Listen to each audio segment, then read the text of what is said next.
Hello, good morning students. अपन बात कर रहे थे इलेक्ट्रॉनिक्स की।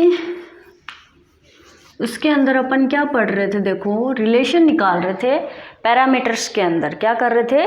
रिलेशन निकाल रहे थे पैरामीटर्स के अंदर। ठीक है, तो किस किस के बीच अपन ने रिलेशन निकाल लिया था? देखो, जेड पैरामीटर और वाई पैरामीटर के अंदर अपन ने उन दोनों के बीच रिलेशन निकाल लिया था। आज अपन निकालते हैं, हेडिंग डालते हैं अपनी। क्या होगी? देखो, जेड प्राचल व एच प्राचल में संबंध। ठीक है, क्या हो जाएगा? जेड प्राचल व एच प्राचल में संबंध। आ जाओ जी। पहले तो क्या करेंगे? सबसे पहले दोनों की इक्वेशंस लिखेंगे जो अपन ने निकाली थी पीछे। तो आ जाओ जेड प्राचल समीकरण से। जेड प्राचल समीकरण से तो क्या हो जाएगा? जेड प्राचल समीकरण आपको पता है किस किस के बीच थी? V1 V2 थी कि नहीं थी? यहाँ पे क्या था? I1 plus I2, I1 plus I2। अरे भाई, ये सही था कि नहीं था? था। बात किसकी कर रहे हैं? जेड की कर रहे हैं। तो Z 11, Z 12, Z 21, Z 22। Okay, ये अपने क्या हो गई? जेड प्राचल समीकरण हो गई।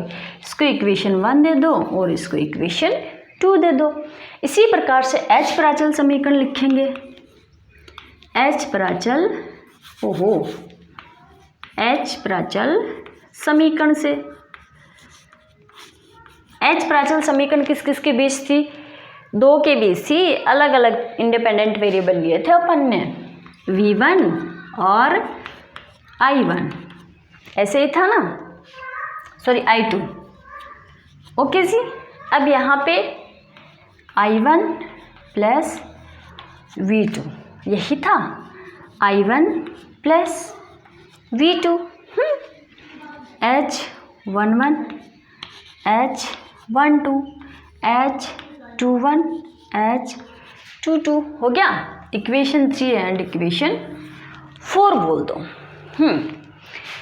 अब देखो, इसका सोल्यूशन थोड़ा सा डिफरेंट है। वहाँ पे तो क्या था? दोनों सेम इंडिपेंडेंट वेरिएबल लिए थे, पर यहाँ पे इंडिपेंडेंट जो वेरिएबल लिए वो क्या है? अलग अलग है। तो यह इसकी इक्वेशन, इसका सॉल्यूशन भी कैसे होगा? थोड़ा सा अलग होगा। क्लियर है? आ जाओ, अब अपन आगे बात करते हैं। इक्वेशन 3 एंड 4 में V2 इक्वल क्या करेंगे? 0 रखेंगे। देखो, डायरेक्टली चलने दो। इक्वेशन 3 एंड 4 में V2 इक्वल 0 रखने पर, रखते हैं भाई 0। क्या हो जाएगा? देखो, अपना इक्वेशन 3 के अंदर रखो 0। पहले क्या आ जाएगा? V1 equal H11 I1। इसको 0 रख दिया तो ये पूरी वाली टर्म क्या हो गई? 0 हो गई। तो अपने पास क्या बच गया यहाँ पे?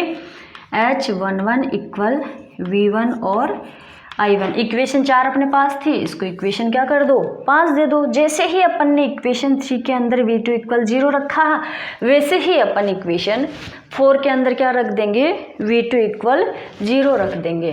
तो देखो क्या आ जाएगा इक्वेशन 4 के अंदर 0 रखने पर? I2 इक्वल, अच्छा,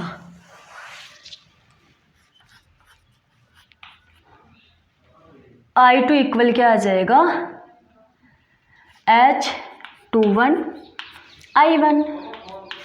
तो इसको सोल्व करोगे तो क्या आ जाएगा? H21 equal I2 upon I1। इसको इक्वेशन नंबर दे दो आप 6।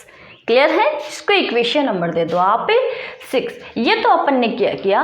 H पैरामीटर के अंदर V2 इक्वल को क्या किया? 0 किया। ओके, अब इक्वेशन 4 से बात करते हैं अपन। अच्छा जी, H21 की वैल्यू निकाल ली। इसी तरीके से समीकरण 2 में भी क्या करेंगे अपन?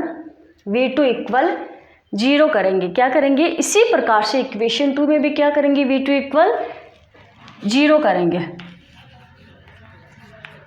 इक्वेशन 2 में V2 इक्वल 0 रखने पर V2 इक्वल 0 रख दोगे तो ये 0 आ जाएगा। इक्वल में क्या आ जाएगा अपने पास 0 equal Z11 I1 plus sorry 2 के अंदर रख रहे हैं भाई, जल्दबाजी, I1 plus Z22 I2। Okay, तो ये क्या हो जाएगा अपना minus Z21 I1 equal Z22 I2 हो गया,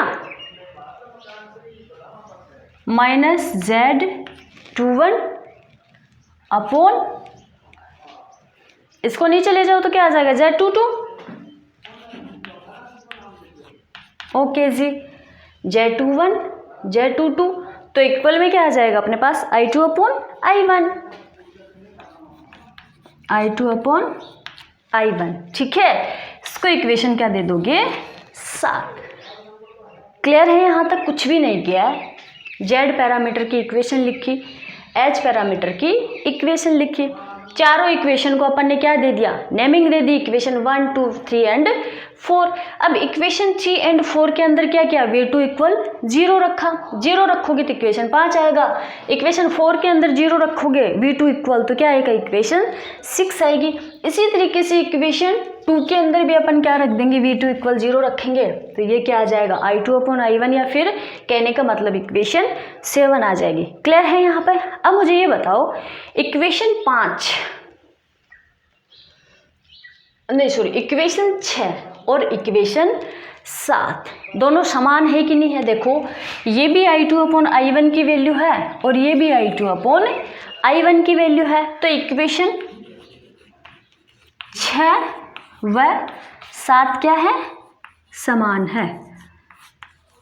हाँ जी, अगर समान है तो मुझे ये बताओ क्या मैं इसकी वैल्यू इसके इक्वल में लिख सकती हूँ कि नहीं लिख सकती। तो चलो H21 equal minus Z21 upon Z22। Clear है, यहाँ तक कुछ भी नहीं किया। देखो इक्वेशन 6 भी किसकी वैल्यू है, I2 अपॉन I1 की है, और इक्वेशन 7 भी किसकी वैल्यू है, I2 अपॉन I1 की। अब अगर दोनों का कंपैरिजन करोगे आप लोग तो क्या आ जाएगा, S21 इक्वल में माइनस Z21 अपॉन Z22 आएगा कि नहीं आएगा भाई, आएगा। तो ठीक है, तो यही तो किया है मैंने, और क्या किया है। ओके, H21 की वैल्यू आप लोगों को देखो पता चल गई किसकी है। अब आपको 4 मैट्रिक्स और निकालनी है, किस किस की, ये H21 की आई है, H12 की भी निकालनी है, H21 की 22 की भी निकालनी है और H11 की भी निकालनी। तो H21 की आप लोग निकाल चुके हो। इसी तरीके से क्या करेंगे अपन, देखो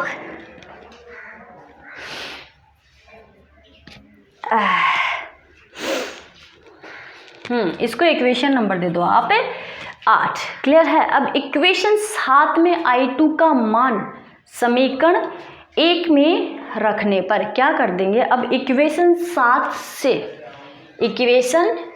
से I2 अपॉन I1 का मान कहाँ रखेंगे भाई, अपन इक्वेशन 1 में रखेंगे। कहाँ, इक्वेशन 1 में रख देंगे। तो देखो क्या आ जाएगा, अब अपना लिखो इक्वेशन 7 से I2 अपॉन I1 का मान इक्वेशन 1 में रखने पर। ओके जी। अब देखो रखेंगे, पर पहले क्या करेंगे, यहाँ से इसकी वैल्यू तो निकालो।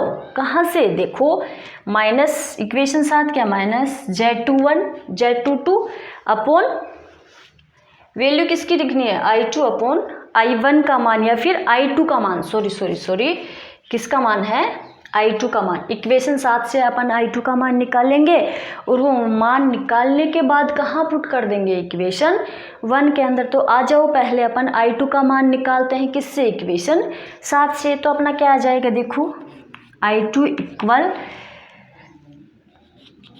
माइनस Z21 Z22 और ये पास में क्या आ जाएगा, I1। निकाल लिया, क्लियर है यहाँ तक? इसको नहीं मिटाना है। देखो अपन अब इसके अंदर पुट करेंगे। क्लियर है? I2 की वैल्यू कितनी आई? Minus Z21 upon Z22 I1। अब ये वाली वैल्यू अपन क्या कर देंगे? इक्वेशन 1 के अंदर पुट कर देंगे। तो अपना क्या आ जाएगा? देखो V1 Z21 I1 plus Z12 I2 की है, I2 की वैल्यू है तो पुट कर दो। क्या आ जाएगा? Minus Z21 upon Z22 I1। हाँ जी, क्लियर है यहाँ पे? अब V1 अपॉन इस I1 को क्या कर लो? V1 के अपॉन में लगा दो भाई। लगा दिया भाई मैडम। चलो तो आ जाओ। I1 ये क्या बच गया अपने पास? Z क्या कर दिया रे मैंने? इक्वेशन 1 के अंदर पुट करना है क्या? दिमाग नहीं चल रहा है यार, छुट्टियों में हो गया दिमाग तो। हाँ, Z11 I1 को तो नीचे ले गए थे ना, अपने पास क्या बच गया? Z11 minus Z12 Z21 upon Z22। बचेगा कि नहीं बचेगा भाई? बच जाएगा। तो चलो अब इसको अपन क्या कर देंगे? सोल्व कर लेते हैं। तो V1 अपॉन I1 इक्वल, इसको सोल्व करोगे तो क्या आ जाएगा? Z11 Z22 minus Z12 Z21 आएगा कि नहीं आएगा? और ये क्या है? Z22। अब आप लोगों को पता हो अपन ने Z पैरामीटर पढ़ा था, मैंने वहाँ पे बोला था कि इसको क्या बोलोगे आप? Z11 Z22 माइनस Z12 और Z21 को क्या बोलोगे? डेल Z बोलोगे। तो इस डेल Z को क्या कर दोगे? यहाँ पे पुट कर देते हैं। तो देखो क्या बन जाएगी अपनी equation? V1 upon I1 equal del Z upon Z22। हाँ जी, क्लियर है यहाँ तक? इसको इक्वेशन कितना बोल दोगे? 8, शायद 9 है ये, पीछे अपन ने 8 पढ़ ली थी है ना। इक्वेशन 9। अब देखो इक्वेशन 5 और इक्वेशन 9 आ जाओ। इक्वेशन 5 और इक्वेशन 9, इक्वेशन 5 भी V1 अपॉन I1 है, इक्वेशन 9 भी V1 अपॉन I1 है। तो क्या यहाँ पे मैं H11 की वैल्यू इसको लिख सकती हूँ? डेल Z अपॉन Z22 लिख सकती हूँ? लिख सकते हैं, क्यों नहीं लिख सकते हैं? तो देखो H11 equal del Z upon Z22, ये अपने पास किसकी वैल्यू आ गई? H11 की वैल्यू आ गई। कहने का मतलब क्या है? दो वैल्यू अपने पास आ चुकी है। एक तो देखो V2 को 0 रखा तब अपने पास एक तो H11 की वैल्यू आई और एक H22 की वैल्यू आई कि नहीं आई? किसको 0 रखा तब? इसको 0 रखा तब। ठीक है, इसी तरीके से देखो अपन बात कर लेते हैं अब आगे। हाँ जी, इक्वेशन तो यूँ क्लियर रहने दो। 2 मैट्रिक्स अपन ने निकाल ली है, 2 और निकालना है। उसके बाद अपने पास क्या आ जाएगा? रिलेशन आ जाएगा। अब देखो इन दोनों की वैल्यू चाहिए अपने को, चाहिए कि नहीं चाहिए? तो I1 को 0 करेंगे, दोनों के अंदर करेंगे कि नहीं करेंगे? H11 H21 की वैल्यू निकाली तब V2 को 0 रखा था। अब H12 H22 की वैल्यू निकालेंगे तब I1 को 0 रखेंगे। तो आ जाओ समीकरण 3 व 4 में, 3 4 में I1 इक्वल 0 रखने पर तो क्या आ जाएगा अपने पास? देखो V1 इक्वल H12 V2, ये पूरी वाली टर्म तो क्या हो गई? 0 हो गई। तो अपने पास क्या आ गया? H12 equal V1 upon V2। इसका इक्वेशन दे दो आप लोग 10। दे दी? हाँ जी, आ जाओ। इसी तरीके से अपन क्या कर देंगे? इक्वेशन 4 से, है ना? ये इक्वेशन 3 में रखा है भाई अभी अपन ने I1 इक्वल 0, ऐसे ही इक्वेशन 4 में रख देते हैं। तो क्या आ जाएगा? I2 equal H22 V2। तो क्या आ जाएगा? H22 equal I2 upon V2। इसको इक्वेशन दे दो आप लोग 11। ठीक है, अब क्या करेंगे अपन? देखो समीकरण 1 व 2 में, समीकरण 1 व 2 में I1 इक्वल 0 रखने पर, इक्वेशन 1 एंड 2 में I1 इक्वल 0 रखने पर, ठीक है। अब I1 इक्वल 0 रख देंगे इक्वेशन 1 में, तो अपने पास कैसी टर्म बन जाएगी, देखो इक्वेशन 1 में I1 इक्वल 0 रख दिया तो ये वाली पूरी टर्म आ गई, 0 हो गई, तो अपने पास क्या बच गई है, देखो V1 इक्वल Z12 I2, बचा कि नहीं बचा भाई, बच गया। तो V2 इक्वल क्या आ जाएगा, अच्छा जी V1 इक्वल ये आ गया और V2 इक्वल क्या आ गया, Z22 I2। देखो इक्वेशन 1 एंड 2 में I1 इक्वल 0 रखा है, तो ये पूरी वाली टर्म 0 हो गई, तो बचा क्या, यही तो बचा, यही तो मैंने यहाँ पे लिखा है। इसको इक्वेशन 12 दे दो और इसको इक्वेशन 13 दे दो, कर दिया। अब इक्वेशन, अच्छा जी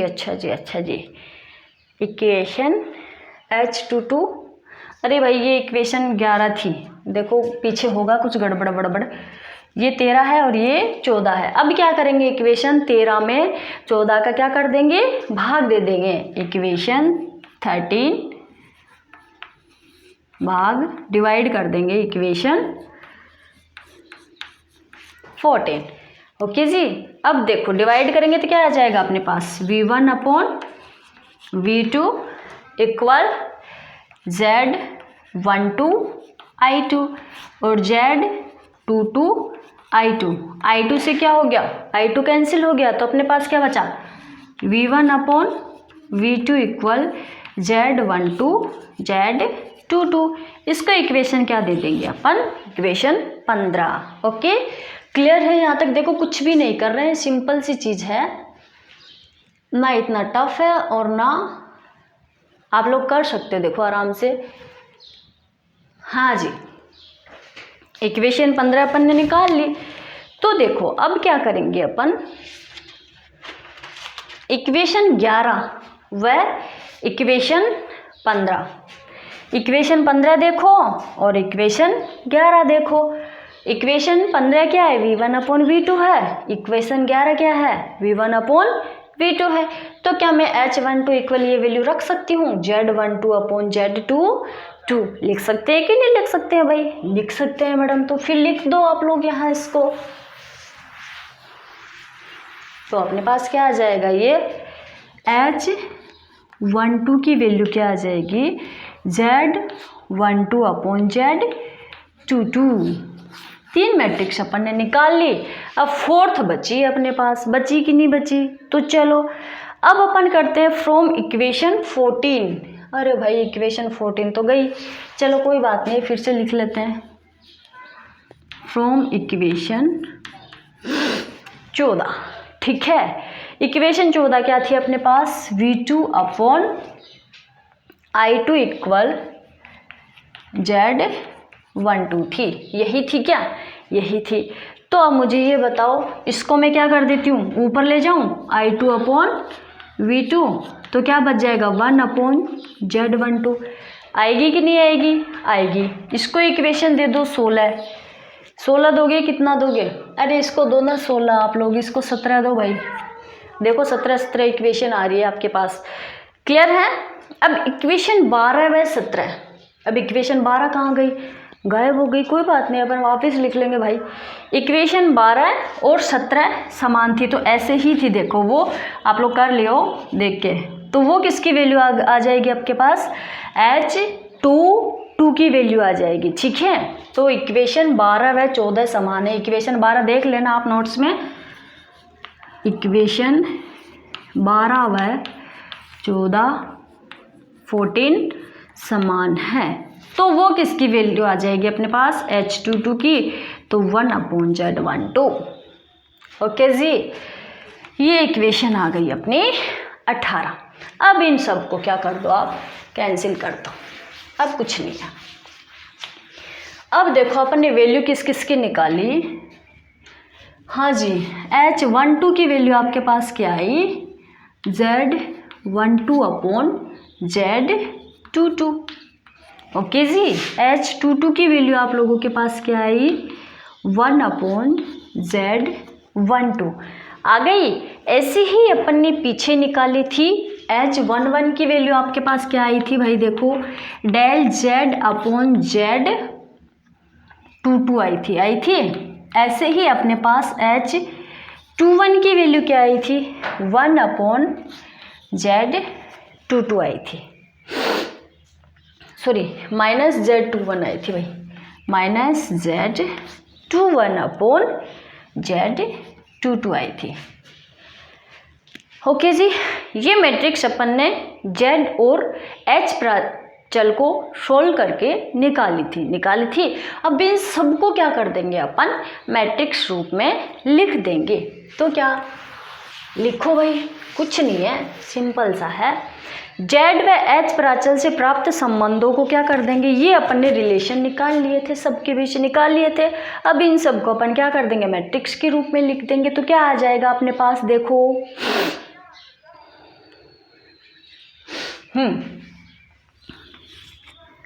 H11, H12, H21, H22। Okay, तो लिख दो। H11 की वैल्यू आपके पास क्या है, डेल Z/Z22 है कि नहीं है, हाँ जी। H12 की वैल्यू क्या है, Z12/Z22। H21 की वैल्यू क्या है, Z22 -Z21/Z22 है। H22 की वैल्यू क्या है, 1/Z12। ये लो जी, ये आपके पास किसका रिलेशन आ गया, H और Z पैरामीटर के बीच। ऐसे ही अब अपने को किसका निकालना है, देखो ऐसे ही अब अपने को किसका निकालना है, Z का और निकालना है, Z11, Z12, Z21, Z22 निकाल लो भाई, कुछ नहीं करना है। यहाँ पे H था, यहाँ पे Z है, अब यहाँ पे Z आ जाएगा तो इनकी जगह क्या आ जाएगा, H आ जाएगा। तो देखो कैसे होगा, del H/H22, H12/H22 minus H21/H22 1/H12। ये अपन ने रिलेशन निकाल लिया जी, Z व H पैरामीटर के बीच और H व Z पैरामीटर के बीच। क्लियर है, यहाँ तक किसी को कोई डाउट नहीं होना चाहिए भाई। देखो जी, हाँ जी, ये अपना पैरामीटर आज यहाँ पे फिनिश होता है, ठीक है। यहाँ अपना पैरामीटर आज क्या होता है, फिनिश होता है। अब अपन नेक्स्ट टॉपिक की बात करेंगे नेक्स्ट क्लास में। Thank you.